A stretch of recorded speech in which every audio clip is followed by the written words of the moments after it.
everybody, and welcome to another edition of Therapeutic Thursday with me, John Quick. Today, I'm joined again by Nicky Jansen. We decided, or I've cajoled her into coming back for a part two to follow up on some of the issues, which I thought would be helpful therapeutically to sort of see how we might develop some of the things we've talked about, which after all is part of the process of therapy. So hello, Nicky, once again. Lovely to have you with us. Hi, John. Thanks for having me.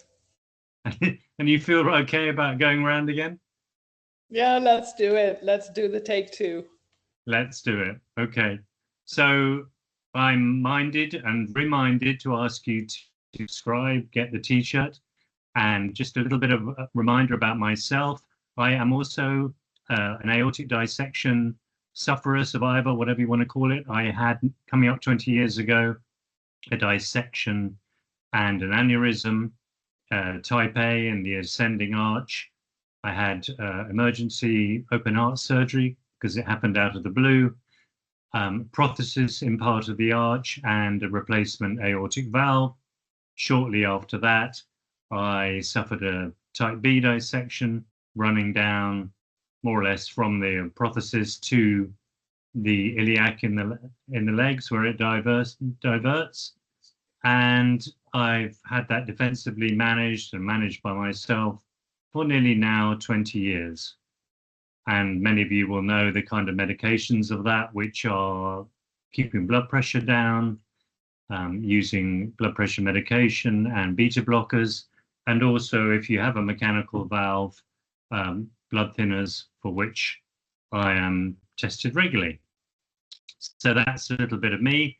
As many of you know, because that was a life-changing event, that also led me to begin a process to retrain as a therapist, doing studies and qualifications, which has led me to where I am today. And one of the joyful things and one of the most positive things about this happening to me is the way that it has reframed my life, and I've been able to sort of help people around the idea that, as well as having hopefully professional and practical experiences around psychology and strategies to help people, I'm also kind of in the trenches myself on a daily basis, so I kind of know what it's like.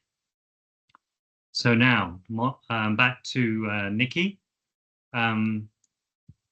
One of the things we talked about last week was the whole idea of you deciding to go for a wheelchair. Yes? Yes. And I wanted to pick up on that because it struck me as being quite interesting the way you seem to have embraced it very positively. And I think for many people, myself included, that would actually be very challenging, in the sense that I may think, oh, that really confirms that I'm disabled now, because people can see me in a wheelchair, and people stare, don't they? And they find, they don't mean to stare often, but they do. Little kiddies kind of watch it going by. Yeah. And I just thought it would be interesting for us to explore that for you, your take on it, and kind of how it's been, and you embracing that idea. Yeah. For me, it was, the first step was getting a normal wheelchair, because I have problems with walking. I can walk, but I get very, very tired. And after a few hundred meters, it just feels like there's a 10-year-old child sitting on my shoulders. I get too tired. I get problems with breathing. So we said, okay, for long walks or just going to the center of our village, let's buy a wheelchair. But with that wheelchair, I always needed somebody to push me. And I think actually that was harder, to be in a wheelchair like that. And then one day I saw the wheelchair that I also have right now. It's a foldable electric wheelchair, and it can also drive on grass, for instance, or we can go to the forest and walk around there. And yes, it was a barrier to think about it, but on the other hand, it made me so happy to be able to get some of my freedom back. I Hmm. spare literally my breath and my energy by going around in my wheelchair, and that gives me the possibility of going to a restaurant, for instance. And because I don't have to walk there anymore. I can just use my energy for the restaurant. And I also have a very nice, comfy chair in that restaurant. So I I try to embrace the modern things that help us to move around better. Of course, I also get the stares, and I get the children who are very envious of me when I go around on my wheelchair. And sometimes I take them on my lap and I say, "Okay, let's go for a spin." Yeah. um, uh, So that's battery operated, is it? yes, So yes. So how long would a fully charged battery last? it lasts about 30 kilometers. So Okay. in miles, that's about 22, 23, I Yeah. think. Yeah.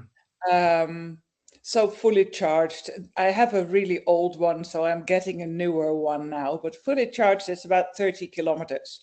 And that's fantastic because it gives you the freedom of going places. And I have my charger with me. I can charge it wherever there's a socket. So yeah, I absolutely Oh, so love it. it'll charge. I was going to ask a silly question, like you rock up in the car park where they have those electric chargers and you No, plug yourself no, in for a while, but no, presumably. no. It's like the charger of your laptop. Yeah. Um, so I have it with me, and there's even a USB gate there as well, so I can charge my phone simultaneously. Right. Great. So yeah, I So so absolutely love it. so I don't know, anything about where you live but we're not saying that you can't ascend stairs or anything like that, are we? You don't need a stair lift or anything like that. No, no, I can walk around, and here in my home I just walk around. It's especially for going away, for instance, going to a concert. It makes it Mm, easier for me to go from the car park to the concert hall. And the funny thing is, then I drive, and then my youngest stepchild will get the wheelchair out of the car, and I will sit in the wheelchair again. Um, I always have a good sight on the concert because I'm on the wheelchair deck. Um, mm. so yeah, it's for me, it's saving my energy for doing fun things. Yes, that's very interesting. Um, I was going to ask something else about that, which has gone completely out of my mind now. But anyway, we can come back round to it. So it strikes me that you've sort of sought out a very practical solution there for yourself without kind of too much embarrassment, or you some people might be very embarrassed by that, mightn't they? Oh, I don't want to be seen like that. But you've sort Yeah. of, it seems to me that you've met that head on, and I think I find that rather brave. Oh, thank you. Yeah. Yeah, I do want to enjoy what is left of my life to the fullest. And I also know people that are other in other ways disabled, and they say, no, I'm not up to that right now. No, that's a step too far, a wheelchair. But it's a waste of time and Hmm. energy to be ashamed of using a chair like this. It's just amazing that these things exist, and every help that I can get to get a free life and an independent life, I will take it. Yeah. Yes. And yet it's also interesting because you cycle as well, don't you? Yes, I do. Also, I have an electric bike. And yeah, that also gives me the freedom, and especially here in Holland, people say, "Oh, electric bikes are for old people." Could be, but I'm in an old body. My body has been through a great ordeal, so I'm not anymore in that young body. So I don't mind. I get my electric bike and I cycle to places, and I'm too afraid to cycle far because I'm afraid that I get too tired and will not have the energy to go back. To get back. Yeah. But yeah, also that also gives me a lot of freedom. So it's not the first time that you've spoken about this kind of an old body and things like that. Is that kind of how you feel about yourself? And does that mean that there's another process of acceptance there? You said previously that I know my old body isn't coming back. And again, I think in terms of how we manage this condition, I've thought about this quite a lot, that kind of the suffering of not accepting the condition, the suffering of not accepting that it's happened, can be actually a great cause of kind of despair, and can lead to depression for sure. But on the other hand, some people might say, "Oh, come on, Nicky, you haven't really got an old body. It's all in your head." I wouldn't be surprised if some people have said that to you. Tell us a little bit more about that process for you. Yeah, that's it's actually something my cardiologist said to me, that with what my body has went through, you can compare that to an old lady's body, with the dissection and the coma afterwards. But also, I have a few prosthetics also in my back and in my knees. I have had a lot of operations. So what I was used to is breaking my knee ligaments or something like that, always something crazy. And I was used to having the operation, having the rehabilitation, and then get back to my old me. And after the dissection and the operations and 10 days of coma, I immediately realized there will never be the old me again. I remember waking up from my coma, and 1 or 2 days later, I got some yogurt, and they gave me some yogurt and a spoon. And I thought, I know what I have to do. I have to get this spoon into my face. But there was no way I could tell my hand to bring that spoon to my mouth. That must have been very distressing. It was, and it still is, because it's, I mean, I can bring a spoon to my mouth now, but my brain is so different. I used to be very sharp with, especially in my work, being very focused and with a very good memory. I don't have that anymore. I don't have a good memory anymore. And that is also part of me saying I'm in an old person's body. It really feels like that. I cannot walk very far. I have pains here and there. Sometimes I tell the same story 3 times a day, and I don't know that I do that, but I then look at the faces of my stepchildren and I can tell.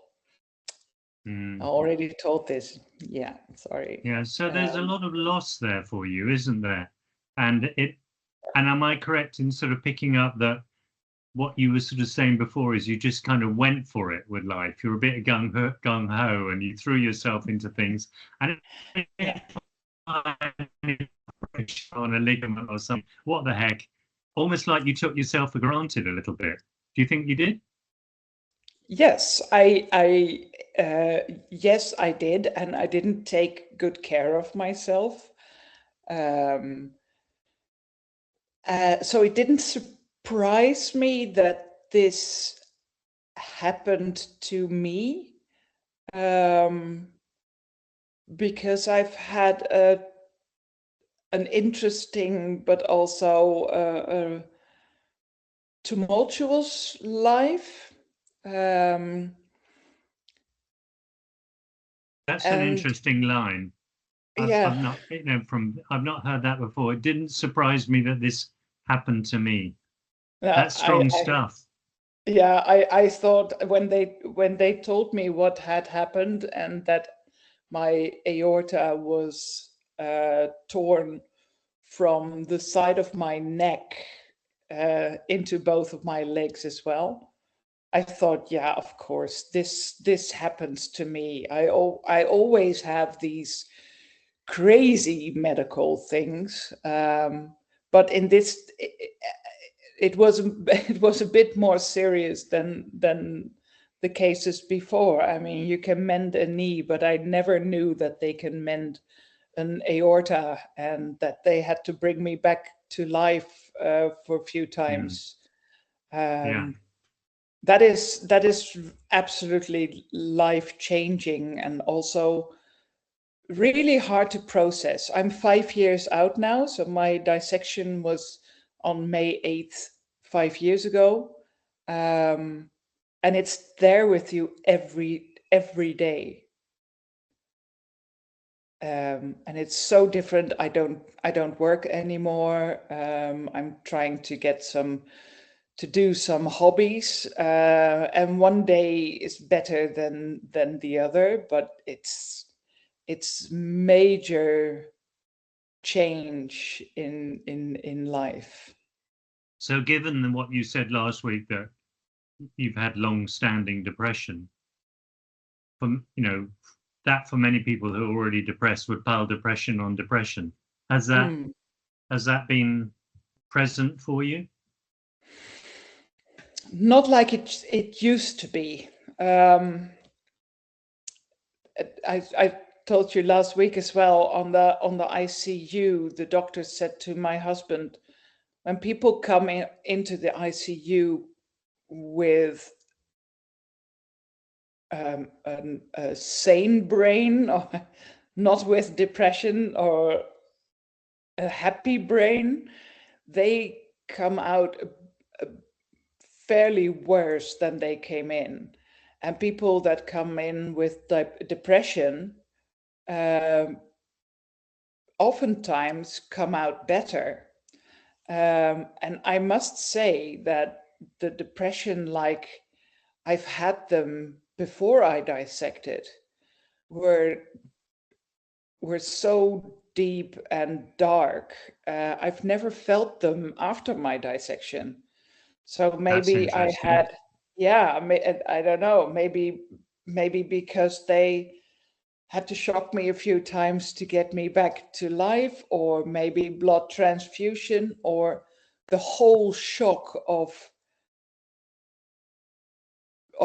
hearing that you only have an hour to live. I have no idea. I can be sad, and also sad about my situation, extremely bored also, but I don't feel the numbing, I hear it's the you. numbing sensation of being depressed. I haven't felt that anymore. So there could be quite a few things going on there, couldn't there? We could be talking about a change in kind of brain chemistry, of course, which is interesting. Yeah. We touched on this a little bit, and I made some notes about this. That's such an interesting statement by the cardiologist, that maybe the happy kind of person is more knocked over by the event, Yeah. and maybe those people who suffer from depression and maybe had to grind it out actually have a bit more cynicism than they realize. But it struck me in thinking about that maybe what's important for us all is, in terms of our forgiveness for ourselves, perhaps in terms of lack of energy, getting fed up with losing aspects of our lives, that perhaps we don't set the bar too high.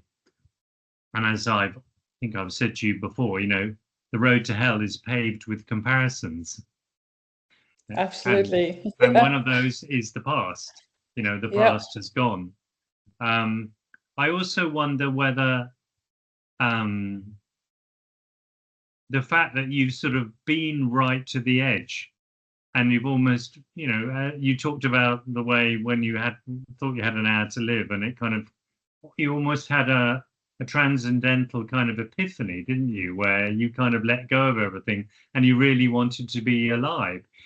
It almost feels to me a little bit as though you've been to the edge of and depression has really sort of brought you down, and there's almost a bit of kind of, what the heck, what is there to be afraid of now? What am I, nothing Nothing. matters that much, No. does that resonate at all with you? Yeah, absolutely. I hear people complain now about their jobs, and I think, why worry so much about your job? I did it myself. I identified myself with my job. But whenever you ask people nowadays, how are you? It's popular to say, oh, I'm good. I'm really busy. It's not healthy to be really busy. I was really busy with a lot of things, and also in my head, and live life to the max, and it almost cost me my life. I didn't take care of myself. So it's not a good thing to say, I'm good, very busy.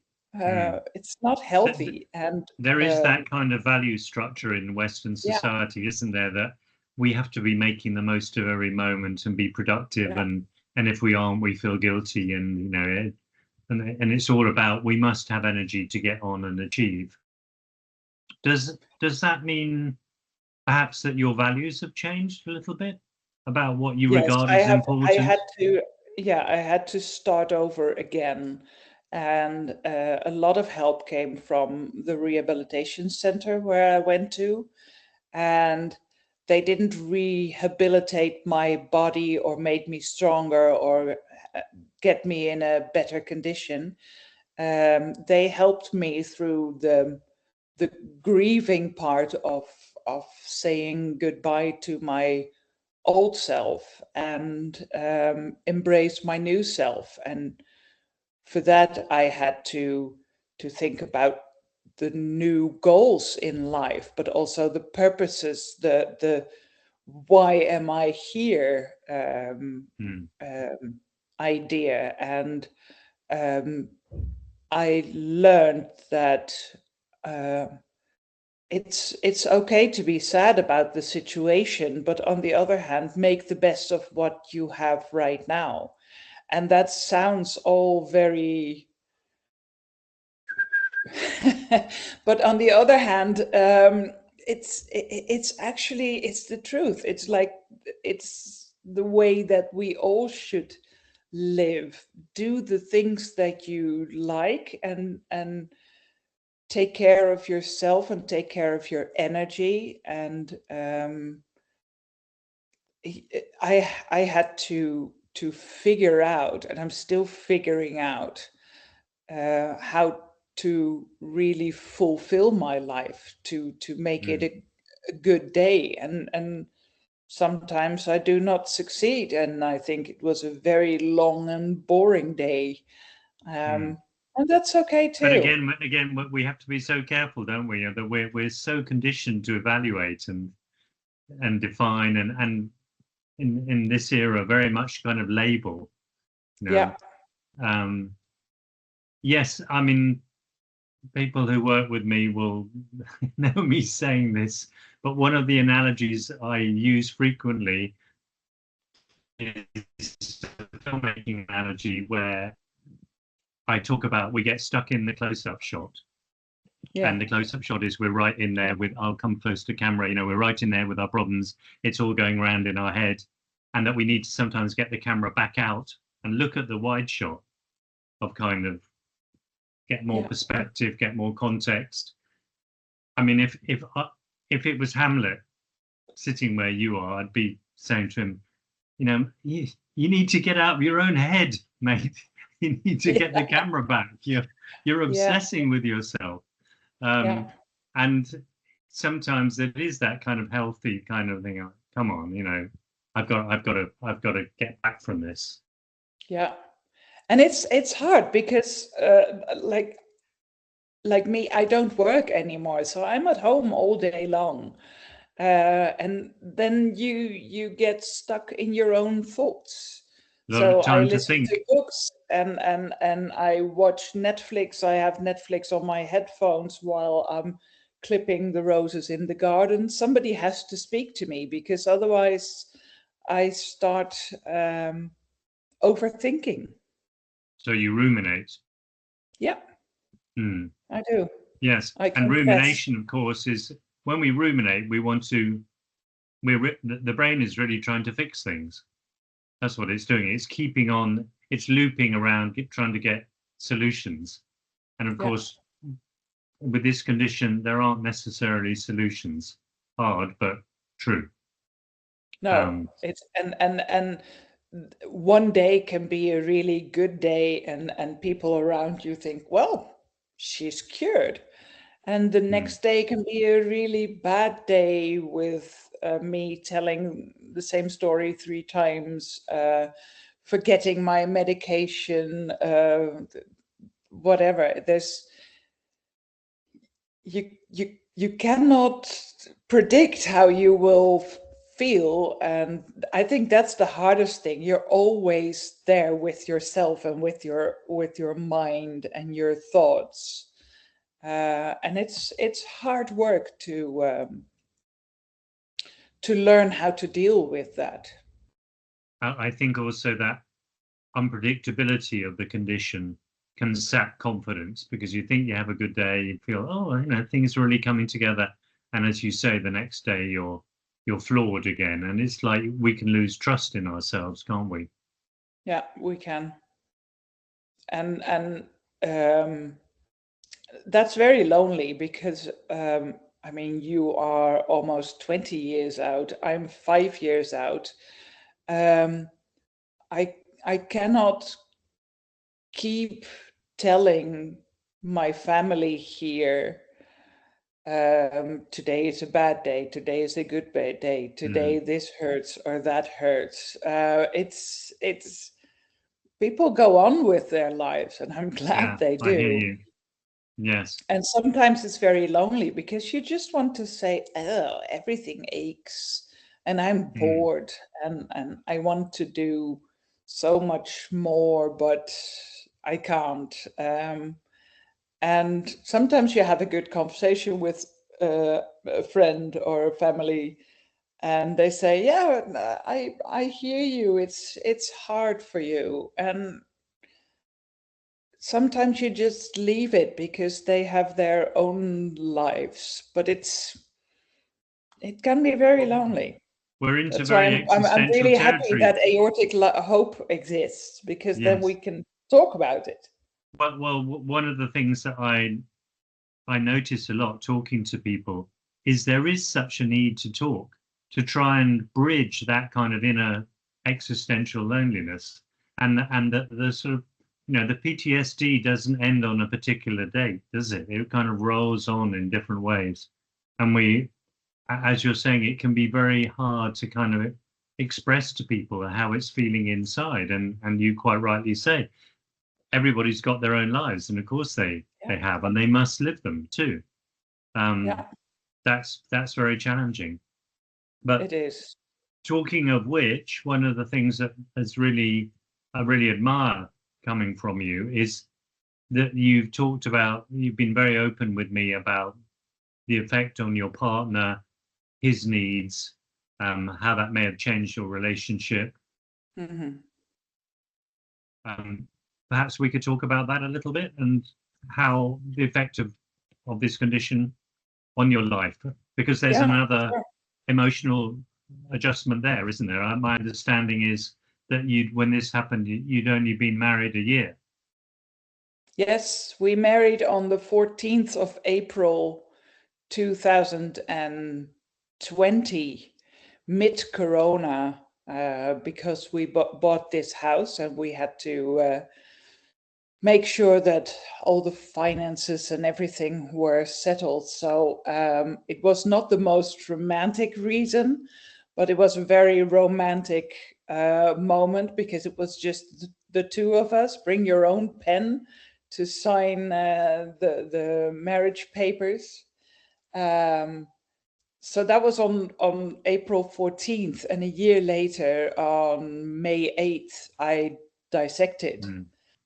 So Peter, my husband, he married a very outgoing, busy, ambitious businesswoman. And a year later, he had to help me up the stairs, and had to help me to remember to get my medicine. And especially the first 2-3 years, he was really, really a caregiver. The children, Peter has 3 children, and they would ask me, "What's for dinner tonight?" And I thought, dinner? I have no idea. What time is it? I had no idea how to put it together. So he had to get a lot of new chores to do, the chores that you don't think you have to do after 1 year of marriage. And also, I think what I appreciated the most from him, and also the children, they actually made the switch as well, and they really, really took care of me, and they are always worried about me. So I can go away for a night with my camper van, and I can be sure that one of the children or my husband will call me in the evening, and also in the morning again, just to see, hey, how are you? Are you okay? Did you get there okay? So yeah, that was really hard. Peter has had a huge shock as well, because I was in a coma for 10 days, so I didn't notice anything. But he heard every day, well, she's taken it for the worst, and we're not sure whether she will make it at the end to the end of the day, or she has a pneumonia again, or her blood pressure is bad. And I was there, hooked up on all the tubes, like we all have these pictures after our dissection. It was mentally really hard for him as well. And I mean, that's not in the script, is it? Kind of like no, getting married, and then no, living happily ever after, and then bang. bang. Yeah. And something one of the doctors advised him to do is to write everything down, because the doctor said you will forget a lot about this period, because it's so shocking. So they wrote everything down, and so that kept him occupied, let's say, the first 2-3 years after my dissection. But then, after such a long period of time, he also, of course, starts his life again, and his married life with me. But I'm not the same person that he married. If we want to do something fun together, we have to plan it. Most of the time when he comes home, I'm already upstairs in bed, and we often make the joke, my wife is waiting for me in bed, but not in a good way. So many, lots of challenges there. You're giving me lots of plot, but I'm feeling there's lots of kind of stories about how that could challenge a relationship was essentially in its kind of infancy, and that he could easily have thought, this isn't what I signed up for. Yeah. This isn't my idea of whatever love should be. Many relationships would break down, and do in that situation, don't they? Oh, yeah, absolutely. And I cannot blame the people that don't manage to keep their marriage together. It's really, really hard. When you get together, you have common interests, and you listen to the music all night, and you drink a nice glass of wine, and you're thinking about the future together, and about the times that will come when the children will have their own jobs, and we would be traveling around the world. There's no traveling around the world for us. And also, when I mean, the little things that you have in every marriage, clean up after yourself, whatever. I can make a mess of the house, and then at the end of the day, literally, I'm too tired to tidy up. So he comes home in a devastation and says, "You've been home all day. Why didn't you clean up after yourself?" Because I made the mess, and then I thought, gee, I'm too tired to clean it up. That could be the lighter fuel for an argument, couldn't it? Very easily. Somebody comes home at the end of the day, tired, looks at the other person's, as says the line, "But you've been at home all day." Yeah, you've been at home. And he's right. I've been at home all day, but I didn't do so much. And the days are very long, I think. And then when he comes home, I start yapping at him. What happened? Da, da, da, da, and the children, this and that. And, I saw a friend and blah, blah, blah. He's just landing. He comes home from a hard day at work, and he's just landing into our home. And I go, yappity, yappity, yappity, yappity, yap. And he says, "Give me a minute." It's... I mean, he runs marathons, and I drive my electric wheelchair. The contradiction is humongous. It's almost, there's something darkly comic about that, isn't there? If you can, heavens above, we need a kind of sense of humor sometimes with these kind of things. But that one, it couldn't be much more stark than that, could it?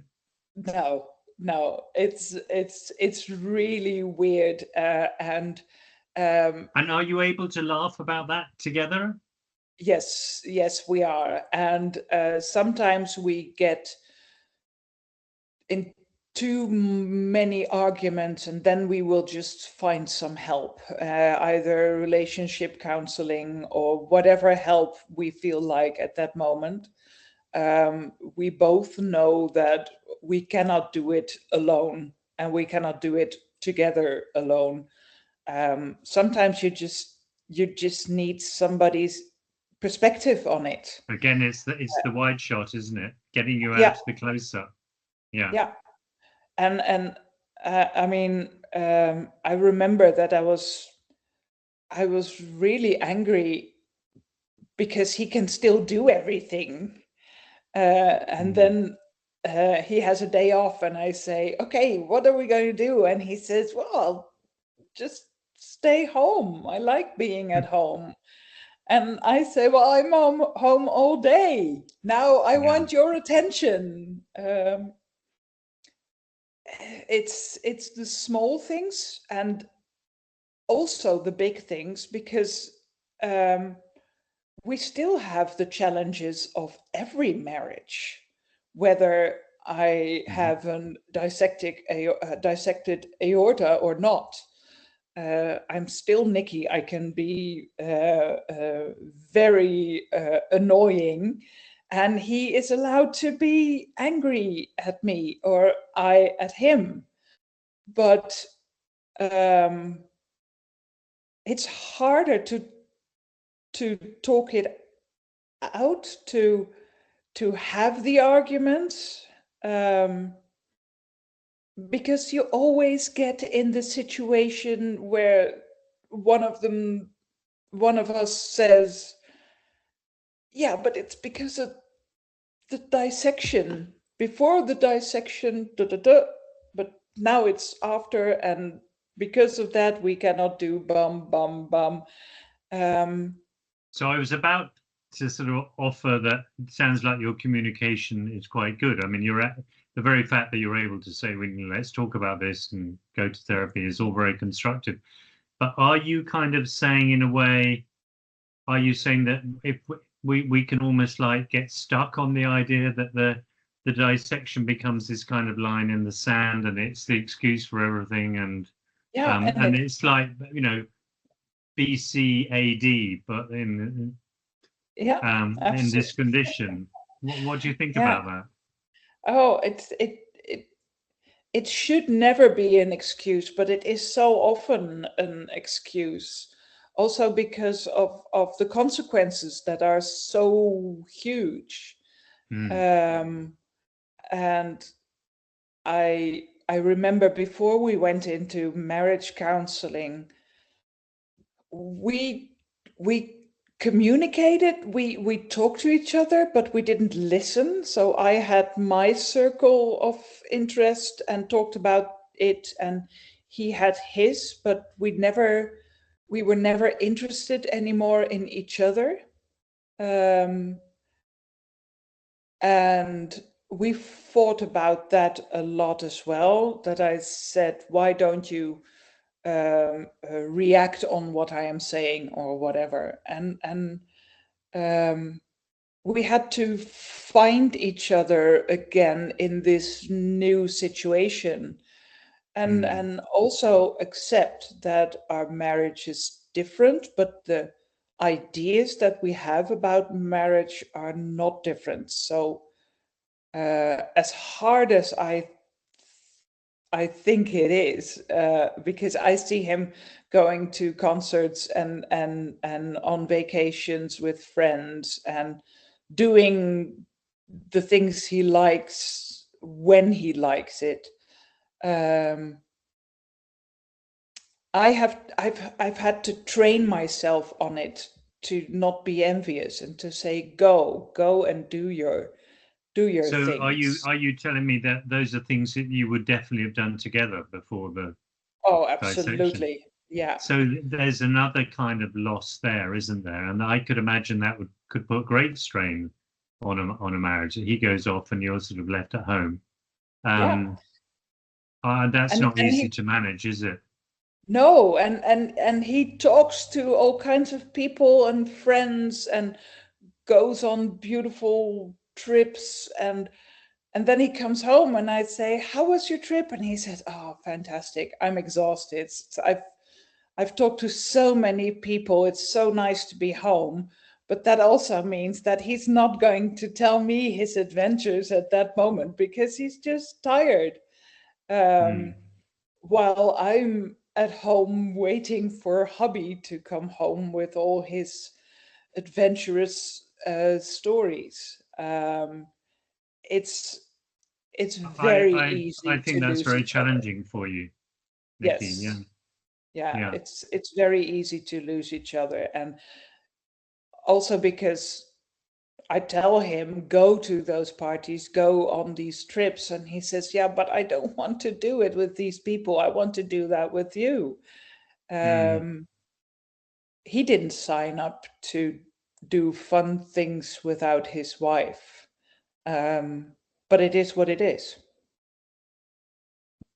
Would you run a marathon beforehand with him? Sorry, you froze a bit. Oh, okay. Um, I was asking you, would you have run a marathon before with him?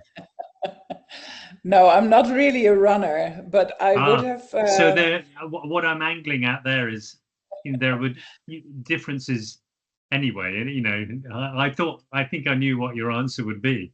Yeah, Um, so important to bring balance in there, isn't it? I mean, I think in couples and things, we do, and we should, be.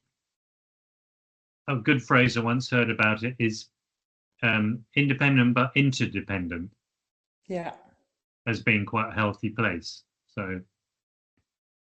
So you link, yeah, and then you come away, and then you link back. yeah. That's beautiful. That's what we're trying to do. And we bought a camper van, and I go alone with the camper van to friends, or sometimes just for a night of camping. Um, but we also go together, and those are our holiday moments. And we talked about it the other day that our dreams were to travel the world and see all the beautiful places, and we still can. It's just it's going to be in Europe, and it's going to be nearer to home than we dreamt about, but it's not less beautiful there. Mm, And it's um, so that's also it's a new vision of life, and how to look at things, and maybe better for the environment as well that we don't fly so yes, often. I was thinking that as you said, and we live in a beautiful continent, but I've always felt myself that, like, even traveling is a question of perception, because you can travel to the end of your road. It just depends on what you choose to see. And if you're into Yeah, photography or something like that, you can find as many images at the end of your road. It's all about your eye and what you're open to, really, isn't it?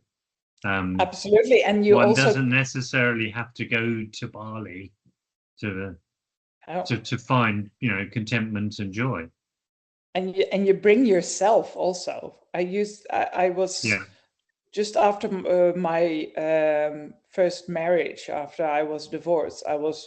I was really really sad, so um, I took out my saving account and I went to Thailand for 6 weeks, and I thought, okay, after 6 weeks I'll be hunky dory. Mm, But I was in Thailand and I was still very sad because I was still divorced, and yeah. it's it's a beautiful country, but the first 2 3 weeks I didn't do anything because I had brought myself. So you can go to the end of the world, but you cannot leave behind your sorrows, or the things that you still have to Absolutely. deal Yeah. with. You always take yourself with you.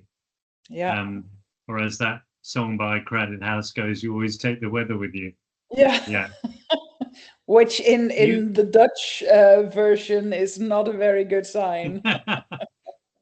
um, if I remember correctly, I'm not sure whether it was in the rehabilitation or in a couples therapy that you talked about this strategy for writing letters to each other. Yes, Would you yes. like to tell us a little bit about that? Because I recall that you said that was very productive. That was amazing. It's an organization that's called Encounter, and it's a worldwide organization. We were actually looking for a new marriage counselor, because we recognized the phase that we were in then, and we were just drifting apart. But we didn't really want to go to counseling like every week, same time, same place, and talk about things. We wanted to go in depth, actually. So we found through a friend, we found Encounter, and they have special training weekends for couples. Um, and yeah, the idea is that they share their experiences um, with the crowd, with the contesters, uh, and then the contesters write to each other about different subjects. And they write a letter. So I write a letter to Peter and Peter to me. And in our own hotel room, so not reading it out loud for the other people, you read the letter to each other and you talk about it. And it's a very simple thing to do, but So you read the letter to the rest of the group hears your letter, or is it just between the no, couple? no, it's just between you two. So the group is together when the couples who have already done the Encounter weekends, they share their experience about all kinds of things in marriage. And they build it up. They build it up like, um, they start with, okay, John, when you and your partner met, you were in love, and everything was beautiful, and there was nothing bad about the other person. Write down what you remember feeling when you fell in love with your partner. So you write that down, and all the beautiful memories come back, um, and you read that to each other, and it's very nice because then the old memories come back. And then the second session comes and they say, well, everybody knows that beautiful period of time where you're very much in love, but you can also remember the moment that for the first time you were very disappointed in the other person. Mm. He didn't pick up his socks from the floor or whatever. Um, and Again, then that's not. It's the moments where that's not in the script. no, it's true. And then you Mm. write down about the things that you remember that you thought, oh, okay, that's a lesser side of my partner that I didn't know he or she had. Um, and finally, what they do is they ask you to write everything like a love letter. So even if it's about a topic that is really, really hard and that you fight about a lot, you start the letter with Dear Peter or Dear Nicky. And then you don't say, what I don't like about you is that and that, but it Mm. invites to think about um, how you phrase your words, and then you can read it out loud to your partner, and that's also emotional. You see your partner's reaction, and you also hear his version of his letter about those topics. And this has helped us a lot to be able to really listen to each other, but also speak about topics that we hesitated to speak about. You, I mean, I've never seen topics about it at Aortic Hope, but if you cannot go to concerts or to huge parties or even on holiday easily with your partner, that changes a lot in your marriage, and also the physical side of your marriage is a big deal different than before, because we've had open heart surgery. Yeah. And we are always tired.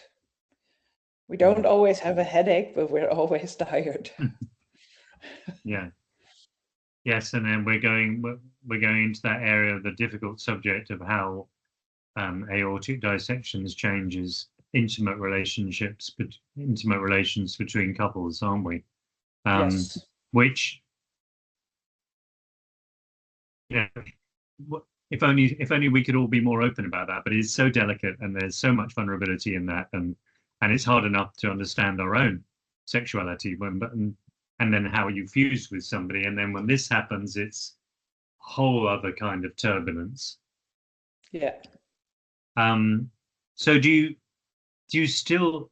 That sounds like a very interesting strategy, and I wonder whether the kind of structure of the letter kind of helps to ameliorate, the way that otherwise that might inverbally spill into an argument. Do you still use that approach between you? Yes, we do. And sometimes we write each other a letter, and sometimes we just talk about it. That I tell him, I could write a letter about it now, but I'll just tell you what would be in it. That's already a very low profile start of difficult conversations. Yeah, sometimes we just write each other the letter, because in the letter you can also, you cannot just tell the other person what you think of the other person or whatever. You also tell a lot about yourself. When you do this, I feel this. Did you know that? Do you know that? Whatever, you can fill in the blanks. It's it's a beautiful way of communicating. I do think that when you start with it, it helped us a lot to have that help from Encounter, just to build the letters, the first letters that you write each other, to build it up from easy, nice memories to actually the reason that you are here now on this writing weekend. So you get into a flow of writing, and also of speaking about different topics to each other. It has helped us enormously. So there are several things there, aren't there, about developing awareness between couples, like action reaction. I do this, you react this way. I react this way to what you've done, and the way those can be kind of trigger points, and developing the awareness of what the other person is feeling in a particular situation. But of course, in the sharing of the letter, perhaps the most important thing is the other person can hold it. I mean, hold it. I don't mean actually hold the letter, but hold it emotionally, because we're going to hear things about ourselves from our partner that maybe we don't want to hear, and that's very challenging, isn't it? It is. It can really bounce up against our egos, and our kind of, how dare you feel that about me, almost. And because what that partner will often tell us is things we really don't want to see about ourselves, but which others can. And that's a different kind of awareness, isn't it? but can be a huge pathway into kind of going, yeah, that's what I do. Yeah. Yeah.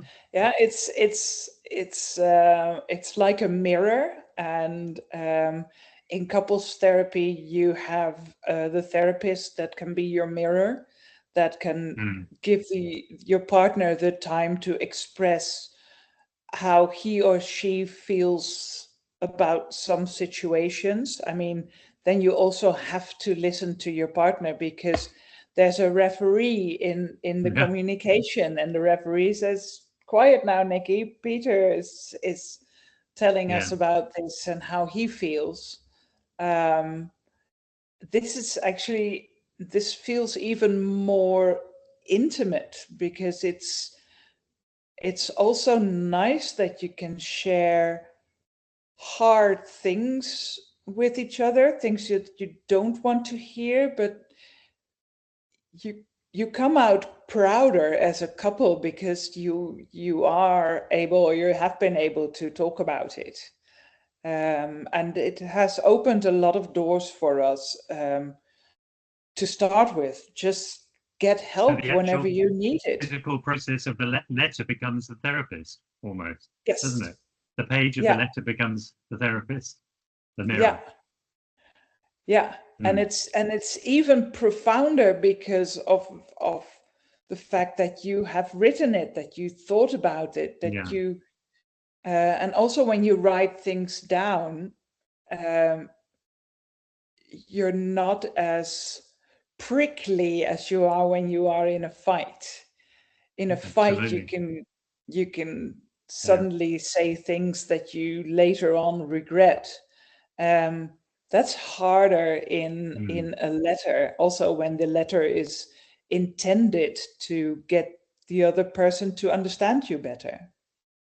Letters tend to be more considered, don't they? Which in this day and age, maybe we should be reviving them, because emails can Absolutely. be less Yeah, considered. You fling out an yeah, email, and of course, by the day, and around us in the world, and certain politicians, never mind emails, they're flinging out texts full of yeah. rage and fury, and the online space is full of that kind of thing, isn't it? Which is so destructive. I mean, I It imagine if is. you one contrasted, a text discussion between uh, two partners over a trigger topic and a letter, to compare them would be fascinating. The differences, Absolutely. and Yeah, I would bet that the letter would be a lot more productive and positive. very true, very productive indeed. And And I bet you kept with those letters. I wouldn't mind betting, yeah. yeah, we have we write them down in what's the English word? In a booklet, in a Okay. notebook.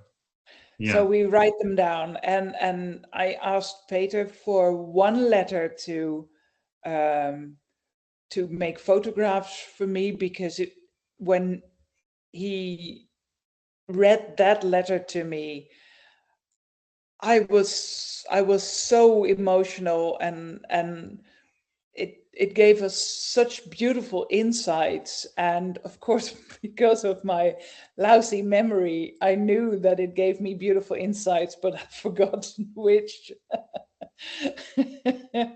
So that's the only time that I've asked him to make photographs of the letter. But yeah, we have our notebooks, and we write our own letters in it. And you don't give the letter to the other one, you read them out loud and you speak about it. Yeah. Interesting. Yeah, So it's beautiful. as as we're coming towards the end of our time, um, without throwing you too much of a curveball, I hope, um, and you're already doing it to an extent. We've talked about some of the downsides of how this condition can affect a relationship, and I know um, that we could talk a lot more about that, but that's deeper therapy. But would you like to share with us perhaps some of the ways in which the condition has strengthened your relationship? That's beautiful. it's we never take each other for granted.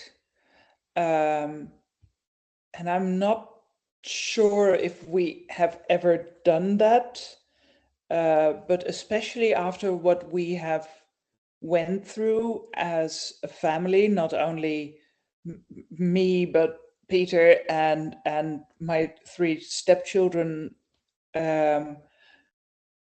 We have been through such an ordeal together, that we are stronger now. And also my position as a stepmother has completely changed. During COVID, I quit my job and I took care of the children for a few months. And then I was planning on finding a new job and my aorta ripped. But that also means that I'm home for the children all day. And I've always seen that as something negative, people that are home for the children.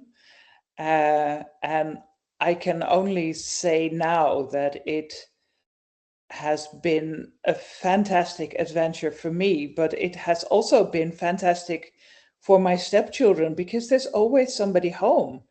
And I'm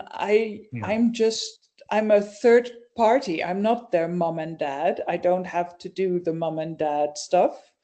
But I'm always here. I always have a cup of tea ready. I can always listen to them or help them with their homework, and that has been amazing for us as a family.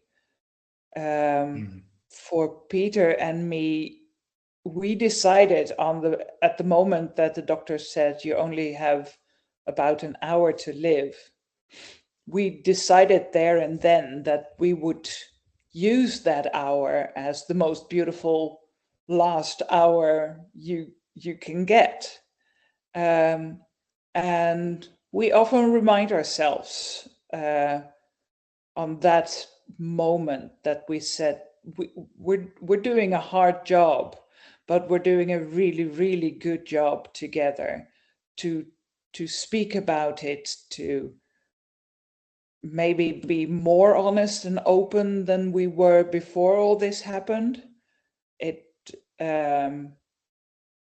It makes you more honest towards each more other. Authentic, maybe. Do you think in some ways the relationship has become more authentic?